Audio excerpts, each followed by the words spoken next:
Welcome back, everyone. Ready for another deep dive. Always. This time, we're going behind the scenes at the 2018 DevOps Enterprise Summit. A classic. Still so relevant. Right. We handpicked insights, especially for those of you wrestling with tech and business transformations. You know, the big, messy kind that large companies go through. Yes.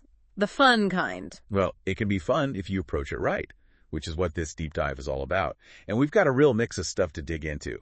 Speaker presentations, a whole report from the DoD Science Board. Even some tweets. Exactly. Because, let's be honest, sometimes the best insights come in 280 characters or less.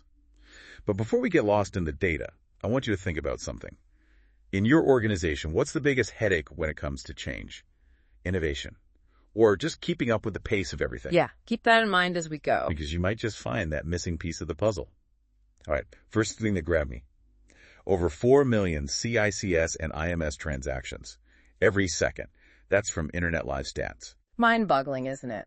And for those who don't speak tech jargon, we're talking systems that have been around for decades. Like, really around. Some folks would call them legacy. But here's the thing. They're still the backbone of so many massive companies. Finance, inventory, even critical infrastructure. It's all running on these systems. Like a whole hidden world keeping things going. Quietly powering everything while we're all busy checking our phones. But it also proves a point, doesn't it? Even the oldest tech has to change. Has to adapt.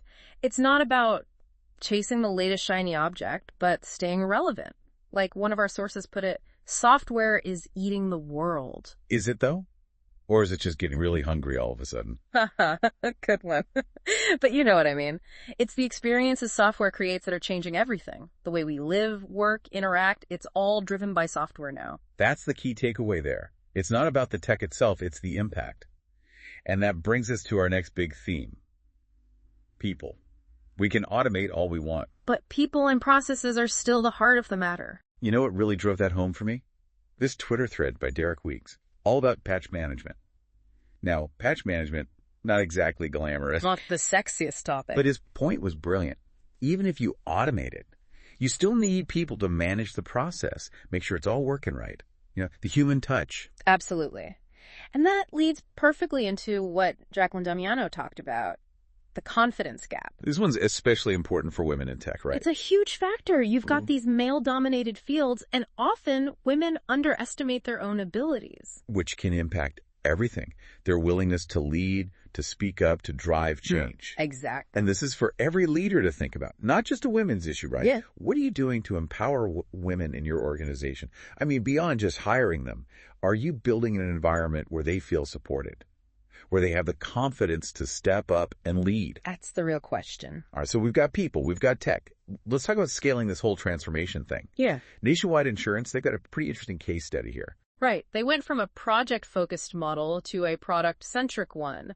But what's smart is they didn't try to change everything overnight. Yeah, that never works. Started small, proved the value, then carefully scaled up what was working. It's like trying to lose, 50 pounds. You don't expect to do it all at once. You make gradual changes. Celebrate the wins along the way. Exactly. Make it sustainable. Speaking of sustainable, even with the best approach, there are going to be roadblocks.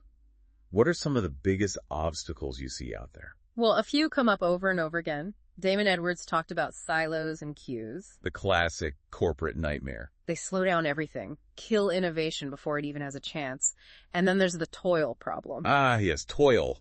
The death by 1,000 paper cuts. Those manual tasks that just suck the life out of everyone. You spend all your time on busy work, no time for the big picture. And then Dan Barker mentioned the buy-in problem, getting everyone on board. Because you can have the most brilliant transformation plan. But if nobody's bought in? It's dead in the water. This quote from Sam Walton always comes to mind. You can be brilliant and still go out of business if you're too inefficient. Ouch! That's so true. You need both.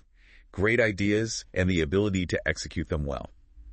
And that brings us to technology.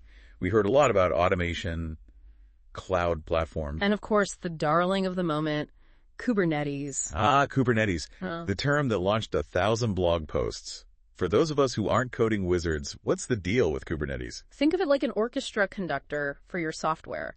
Helps you manage complex applications across tons of servers. Makes things like rolling out new features, handling traffic, well, just smoother overall. So it's taking the manual labor out of managing software. Exactly.